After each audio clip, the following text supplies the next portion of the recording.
Oi, eu sou Daniele Rolim, sou capixaba, nascida em Vitória, no Espírito Santo. Sou médica, formada na EMESCAN, Escola de Medicina da Santa Casa de Vitória, com formação em cirurgia geral e coloproctologia. Minha principal mensagem para os meus pacientes é que eles cuidem do santuário que eles são. Cada um de nós é um santuário, cada um de nós é uma estrutura que deve ser cuidada de forma holística, de forma completa, não só como coloproctologista ou como qualquer outra especialidade. Então a mensagem que eu tento passar para os meus pacientes é que eles precisam se cuidar como um todo para atingir qualidade de vida. Isso que é a minha meta. Medicina por cuidar. Acho que quando qualquer pessoa pensa em fazer medicina, tem como missão cuidar. E saber cuidar não é para qualquer um, realmente. Precisa de dom e precisa de dedicação. Então, acho que medicina é isso, cuidar, querer fazer o melhor. O futuro da medicina, assim como da humanidade, é a conscientização. A partir do momento que as pessoas se conscientizarem de que o cuidado com o próximo, o cuidado com você mesmo é a chave de toda uma melhora, de todo um bem-estar, aí teremos uma medicina efetiva, teremos pessoas saudáveis, pessoas equilibradas, teremos pessoas felizes. Acho que é isso.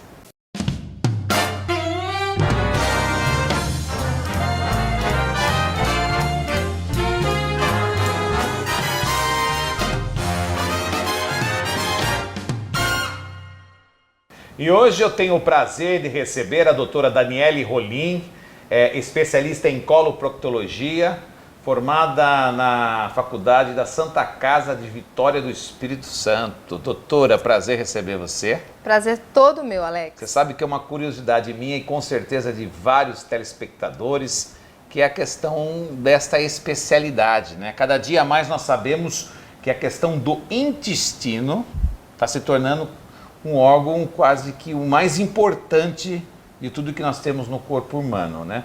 E a coloproctologia tem tudo a ver com esse órgão? Sim, a coloproctologia é uma especialidade dentro da cirurgia que trata dos intestinos, então do intestino grosso, do intestino fino e da região anal. Então é de suma importância porque é um órgão enorme que nós temos, que é o intestino, e as pessoas muitas vezes não sabem nem qual especialista que trata esse órgão tão importante. Ou seja, quem cuida do intestino é um coloproctologista. É um coloproctologista. Certo. As pessoas confundem muito a coloproctologia com a urologia. São duas especialidades distintas. A urologia cuida do aparelho urinário, do aparelho reprodutor masculino, e a coloproctologia é a parte intestinal. O que está acontecendo que, segundo um congresso que aconteceu inclusive em Miami no ano de 2014, consagrou, chamou a atenção da sociedade mundial, inclusive da medicina, de que o intestino se torna então o principal órgão juntamente com o cérebro. É verdade isso? É verdade. E por quê? É verdade. O cérebro, obviamente, é o órgão que tem mais células neuronais, os neurônios, né? Certo. Bilhões de neurônios para comandar todo o corpo. Mas as pessoas não sabem que o intestino também tem muitos neurônios. 500 milhões de neurônios. Eu não imaginava isso. Então, ele também participa, junto com o cérebro, do comando do corpo. Então, o cérebro manda as orientações para o intestino e ele, como tem muitos neurônios, ele é responsável pela liberação de uma substância super importante para mim, para você, para o telespectador, que chama serotonina. Você está dizendo que a serotonina é liberada através do... 80% da serotonina, de 60% a 80% da serotonina é produzida pelo intestino. Ou seja, então a questão da alimentação está Totalmente ligada, então. Totalmente ligada. A serotonina, ela é um neurotransmissor que é super importante para a regulação do humor, do sono. Mas peraí, doutora, desculpa cortá-la, mas como que uma coisa que do intestino, porque quando você faz uma atividade física, ao caminhar alguma coisa, você manda uma circulação de sangue mais intensa ao cérebro, aonde você, naquela intensidade depois, né, que você acaba de fazer o exercício, você acaba tendo a liberação dessa serotonina. Então não é o cérebro, a boa parte vem do intestino? A produção da serotonina é proveniente das glândulas que tem, das células intestinais. Então, se você tem um bom funcionamento intestinal, você vai ter uma produção adequada de serotonina. Tá. E aí a sensação de bem-estar proveniente de qualquer coisa que você faça que te dê bem-estar vai acontecer, porque você tem serotonina sendo produzida. Me diga uma coisa, muitos médicos sempre promovem a questão do tratamento precoce. No intestino tem que fazer a mesma coisa? Que tipo de exame que nós temos que fazer? Quais são as providências que devemos tomar para saber se o nosso intestino está em ordem, se ele não está inflamado, se o tipo de alimentação que nós comemos ao longo dos anos prejudica o intestino e, ao mesmo tempo, todos os órgãos vitais para a sobrevivência humana? Sim, o intestino tem sim uma forma de prevenção, de cuidados, que são cuidados simples, não é nada exagerado. E, obviamente, quando o paciente percebe certas alterações, a partir daí ele vai procurar se tratar e procurar um especialista. Então, se o paciente tem um hábito intestinal, que é a evacuação diária, e existe uma mudança desse hábito intestinal para muitas vezes ao dia ou para poucas vezes na semana, identificando um quadro de diarreia, ressecamento, por ou exemplo, um quadro de ressecamento intestinal, que é muito comum, principalmente nas mulheres. Então, isso são sinais de alerta. Os pacientes vão falar, poxa, mas eu tenho meu intestino funcionando normalmente e de repente ele começa a funcionar mal, eu evacuo poucas vezes na semana, eu tenho dificuldade de evacuação, eu tenho distensão abdominal, tenho que fazer esforço evacuatório. Ou então, você tem um intestino normalizado e que de repente começa a ter episódios de diarreia, muitas vezes ao dia, com muco nas fezes, muitas vezes com sangramento. Então, são sinais de alerta para que você procure Isso é provocado um através do quê? Da alimentação? Sim, são vários fatores que podem alterar o funcionamento intestinal. Nós temos as bactérias boas e ruins. As boas, elas são produzidas, elas são alimentadas através da alimentação boa. O que produz, então, a bactéria ruim que prejudica o nosso intestino? Nós temos, para você ter ideia, Alex, uma curiosidade, nós temos trilhões de bactérias, 100 trilhões de bactérias dentro do corpo da gente, dentro do intestino da gente. Do seu peso corporal, elas equivalem a 2 a 3 quilos só de bactérias. Entre elas, temos as boas e temos as ruins, que vivem num equilíbrio. A doença se instala quando você tem o desequilíbrio dessa convivência. Tá ok. O que leva ao desequilíbrio dessa convivência? Primeiro ponto, a dieta. É rica em carne vermelha, alimentos processados, embutidos, enlatados, frituras, os alimentos industrializados. O álcool também? O álcool interfere, não é ainda totalmente comprovado, mas estudos têm mostrado que se você toma mais que 3 tacinhas de vinho por dia, ou 3 latas de cerveja, ou 3 doses de uísque, você já tem um aumento maior de problemas intestinais. De bactérias ruins. De bactérias ruins, porque existe o desequilíbrio. Então você, por exemplo, quando você fala de comer carne, que é uma coisa comum, você fala carne vermelha ou carne branca também? Carne vermelha. Vermelha. Carne vermelha e principalmente carnes processadas, industrializadas. Hambúrguer, aquelas coisas. Exatamente. É verdade que muitos jovens estão tendo câncer de intestino em virtude dos lanches que comem nas ruas, dos fast food? É verdade, Alex. O que acontece? Antigamente, as pessoas tinham que começar a fazer um rastreamento para câncer de intestino a partir dos 50 anos. Atualmente, com a ascensão dos alimentos, dos fast foods, o que acontece? As pessoas aumentaram a ingesta de gordura, de alimentos processados e reduziram o consumo de fibras. Isso leva a um aumento da chance de desenvolver câncer de intestino e eu percebo a incidência maior em pacientes cada vez mais jovens. Então, eu tenho pacientes que às vezes chegam no meu consultório apresentando as lesões precursoras do câncer de intestino, que são os pólipos, pacientes com 20 anos, 18 anos, 30 anos.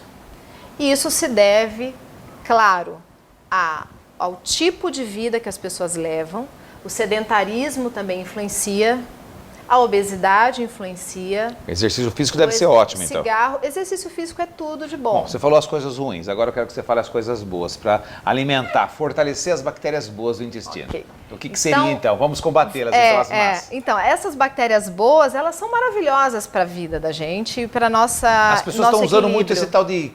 como é que kefir. Kefir. É bom Kefir. Isso? É bom. Você recomenda? É bom, recomendo, eu tomo. Ah, é? Tomo. Para que serve? Então, o kefir ele tem várias funções, na verdade, dependendo do perfil do paciente. Então, o paciente que tem o kefir são lactobacilos, são os probióticos, são os bichinhos vivos ali, cultivados em água ou em leite. E, às vezes, se o paciente tem uma constipação intestinal, que é uma dificuldade de evacuação, evacuar menos que 3 vezes por semana, eles vão tomar o kefir de uma forma. Tá, os pacientes que têm diarreia, eles vão tomar kefir de outra forma, Okay. para tentar sempre equilibrar. Então, o que é bom para uma manutenção de uma boa microbiota intestinal, desses bichinhos que são nossos amigos? A atividade física, uma dieta rica em fibra, porque essas fibras solúveis alimentam a flora bacteriana boa para a gente. Reduzir álcool, reduzir tabagismo. O leite? O leite, ele vamos dizer, para determinadas pessoas ele é muito bom e para outras não. Certo. O problema do leite é que não é mais o leite natural, Alex. Da vaquinha. Da vaquinha, que a gente tomava, bem natural. Então, as pessoas que não tinham intolerância a leite, por exemplo, tomaram leite a vida inteira, começam a desenvolver intolerância à lactose. Só para sintonizar mais um pouco o telespectador, o nosso seguidor, quando tem o intestino preso, qual é a recomendação? Bom, para intestino preso, atividade física, saia do sedentarismo. Okay, eu sou fã de atividade física, então é o primeiro tópico. Segundo, reduza consumo de carne vermelha, processada, alimentos industrializados. Aumente a quantidade de fibra na ingesta da sua dieta. Perfeito. Então, de 20 a 30 gramas de fibras por dia. Saladas, grãos, o arroz integral, as fibras que você consegue retirar da sua própria alimentação. Perfeito. Você não precisa estar em farmácia para consumir esse tipo de fibra. Ok. Tá? E reduzir a gordura. O aumento de gordura no seu consumo diário também influencia Fala-se muito do óleo de coco hoje. Você é a favor do óleo de coco? Sou. O óleo de coco, ele é uma gordura boa. Certo. Né? Mas... Claro que, obviamente, nem todas as pessoas conseguem acesso ao óleo de coco. Que é um pouco caro, Que é um pouco mais caro. Então, você pode tirar das amêndoas... O azeite frito não adianta nada, né? Azeite frito é gordura ruim. Vira óleo, fica gordura ruim. Manteiga também não adianta nada. Não. Entendeu? E outra coisa que é muito importante que as pessoas precisam se conscientizar para manter o equilíbrio da flora é o uso de medicamentos. As pessoas tomam antibióticos de forma equivocada. O que acontece quando você toma muito antibiótico? Muitas pessoas, inclusive, acabam tomando sem a própria orientação médica, que é erradíssimo, por sinal. Até porque depois o antibiótico já começa a não ter mais efeito. No dia que você precisar dele, ele já não vai surtir o mesmo efeito. O que prejudica quando a gente toma antibiótico? Voltando para a flora bacteriana, o que acontece? O antibiótico ele é para tratar e tirar a bactéria ruim? Só que a bactéria boa também sofre com isso. Então, existe uma seleção.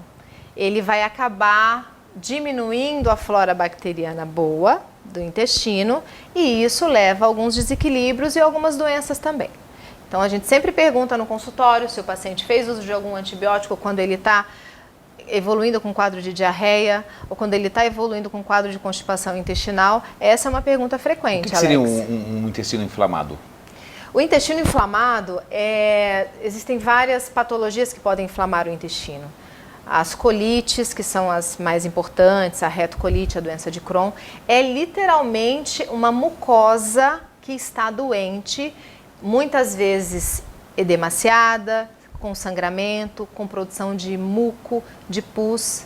Então existem vários graus de inflamação desse intestino e isso aí o seu médico coloproctologista vai identificar que tipo de colite, que tipo de inflamação você tem e aí sim instituir um tratamento adequado para cada uma delas. Ou seja, podemos considerar então como o intestino a porta principal para a geração de saúde para o corpo todo. Exatamente.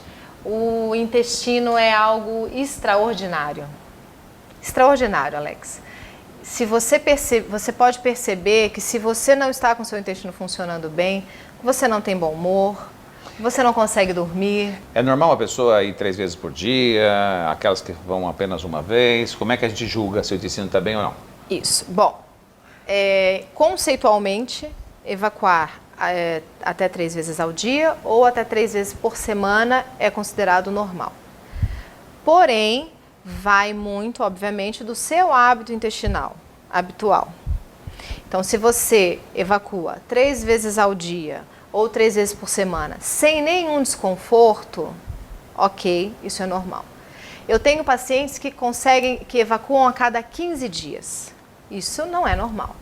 Se eu consigo trazer esse paciente com tratamento, com medidas de vida, de hábitos de alimentação, para evacuar a cada 3 dias, mas se essa evacuação não tem desconforto, não tem dor, não tem distensão abdominal, o paciente sente-se bem, esse é o hábito intestinal dele regular. As pessoas muitas vezes não emagrecem. É por causa de um intestino irregular? Sim. O intestino irregular influencia até nisso, Alex. Eu acho que eu não estou emagrecendo, gente. Eu preciso organizar, preciso marcar aqui com a coloproctologista uma consulta. Então, o que acontece? Se você não está em equilíbrio no seu aparelho digestivo em geral, você tem absorção errada de nutrientes, você tem uma alteração de insulina, de liberação de insulina, de açúcar. É algo muito e super complexo que realmente influenciam e fala, poxa, mas eu faço dieta, eu treino e não perco peso. Procure também causas intestinais se você tem alteração intestinal. Porque a partir do momento que você equilibra o seu intestino, que você mantém o seu intestino funcionando corretamente, a sua dieta vai funcionar.